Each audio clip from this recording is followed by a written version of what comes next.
of Defence Staff, General Bipin Rawat, Member of Parliament Ladakh, Sri Jamyan Taishing Nangyal, and the Vice Chief of Army Chief,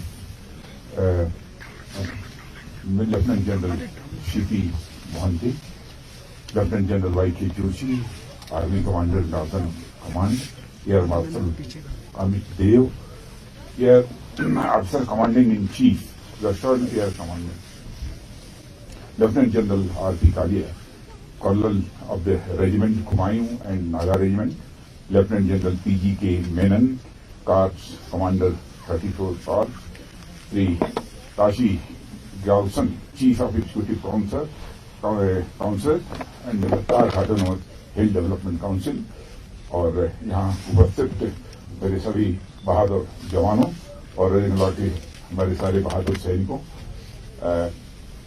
सबसे पहले तो मैं आप सब लोगों का मैं शीश झुकाकर अभिनंदन करना चाहता हूं, मेरे बहादुर जवानों को, और जिन्होंने इस ये मेमोरियल का निर्माण किया है।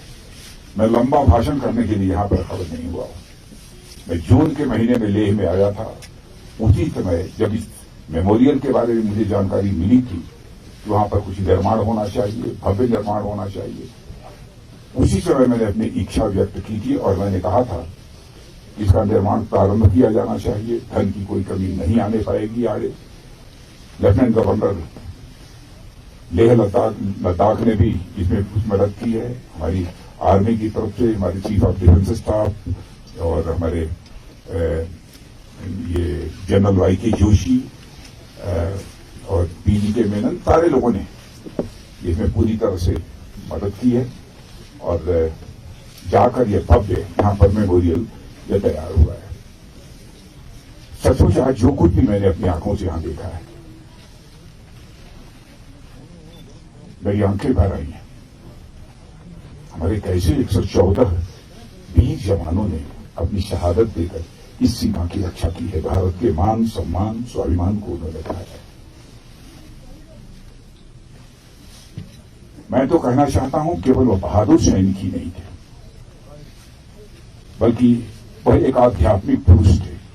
मैं जानता हूं कि बहुत लोगों को आश्चर्य होगा, शहादत देने वालों को आप आध्यात्मिक पुरुष, स्पिरिचुअल मैन के रूप में कैसे आप परिभाषित कर रहे हैं। इसलिए करना चाहता हूं, शहादत देश के लिए वही दे सकता है जिसका मन बड़ा होगा। छोटे मन का व्यक्ति कभी शहादत नहीं दे सकता है, और जिसका मन छोटा होता है वो कभी आध्यात्मिक नहीं हो सकता है। जिसका मन बड़ा होता है वही आध्यात्मिक हो सकता है। इसीलिए मैं कहना चाहता हूं, जिन बहादुर सैनिकों ने अपनी शहादत दी है और बहादुर तो हैं ही, देश पर अपनी जान न्यौछावर करने वाले तो हैं ही, और साथ ही साथ वो आध्यात्मिक पुरुष हैं। किसी ऋषि और मुनि से हमारे लिए वो कम नहीं है। मैं उनकी स्मृति को एक बार मैं शीश झुकाकर अपनी तरफ से पुनः मैं नमन करना चाहता हूं। मैं तो सचमुच आज चाहता था कि सारे लोगों के नाम को मैं अपनी जुबान से लेकर अपनी जुबान को मैं सार्थक करूं, और शायद वो सूची इस समय यहां पर आ नहीं पाई है, लेकिन वहां उनके सामने नामों को मैंने पढ़ा है, देखा है कि वो इस मेमोरियल में बने हुए हैं। और 114 लोगों ने 1200 से अधिक चीनी जवानों को मार गिराने में कामयाबी हासिल की। यह कोई छोटी शहादत नहीं है। और मैं ये कहना चाहता हूं, मैं केवल इस साल नहीं आया हूं, जब तक भारत का रक्षा मंत्री रहूंगा तब तक मैं आता रहूंगा यहां पर अपनी श्रद्धांजलि अर्पित करने के लिए। सचमुच श्रद्धांजलि करने वाला तो स्वयं अपने को धन्य महसूस करेगा। और मेरा विश्वास, मेरा हौसला और अधिक बढ़ा है। दुनिया की कोई ताकत भारत की तरफ आंख उठाकर भी देखेगी तो उसका मुंहतोड़ जवाब देने की कुव्वत यदि किसी के अंदर है तो हम भारतवासियों के अंदर है। हमें अपने सेना के जवानों पर फक्र है, अपने सेना के जवानों पर पूरा भरोसा है।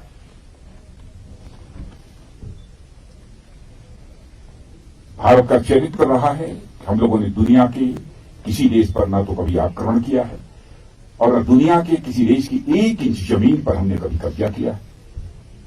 लेकिन यदि कुछ हुआ होगा तो हुआ होगा, लेकिन भारत अब कमजोर भारत नहीं है। भारत भी एक ताकतवर भारत बन चुका है। प्रधानमंत्री माननीय नरेंद्र मोदी के रूप में हमें एक सशक्त नेतृत्व भी इस भारत को प्राप्त हुआ है। बहनों भाइयों, जब भी सेना के जवानों के संबंध में बात होती है तो सचमुच उनके भी यदि मन के भाव को मैं देखता हूं तो हमारा हौसला तो और अधिक बढ़ जाता है। यदि ऐसा सशक्त नेतृत्व है तो भारत को आंख दिखाकर कोई बच कर नहीं जा सकता। जिस हद तक होगा हम लड़ेंगे और भारत की एक एक इंची भूमि को बचाने में हम कामयाबी हासिल करेंगे। आज के अवसर पर मैं समझता हूं कि बहुत अधिक कुछ कहने की आवश्यकता नहीं है, बहुत अधिक कुछ कहने की आवश्यकता नहीं है। और मुझे इस बात की भी जानकर खुशी हुई है कि यहां रहने वाले जो सिविलियंस हैं उन लोगों ने भी लगातार जवानों की मदद की है।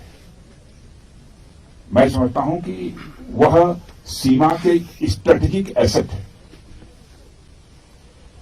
मैं यहां के रहने वाले सिविलियंस का भी मैं शीश झुकाकर अभिनंदन करना चाहता हूं, जिनके के द्वारा समय समय पर देश का योगदान है। अब इस अवसर पर इससे ज्यादा कुछ बहुत लंबा भाषण करने का कोई औचित्य नहीं है। मैं पुनः अपने उन 114 भारतीय सेना के जवानों का मैं शीश झुकाकर अभिनंदन करता हूं।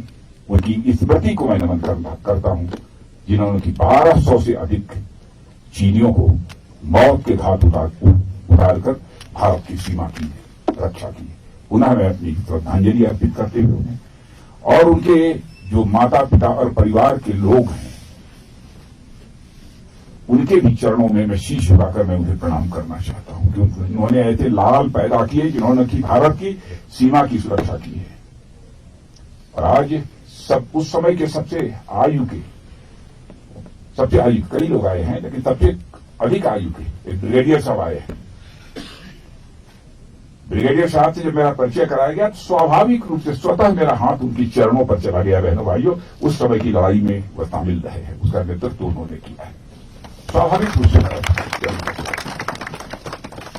आज के अवसर पर कुछ ज्यादा न कहते हुए मैं पुनः जो भी हमारे जवान शहीद हुए हैं उनकी स्मृति को नमन करते हुए अपना निवेदन समाप्त करता हूं।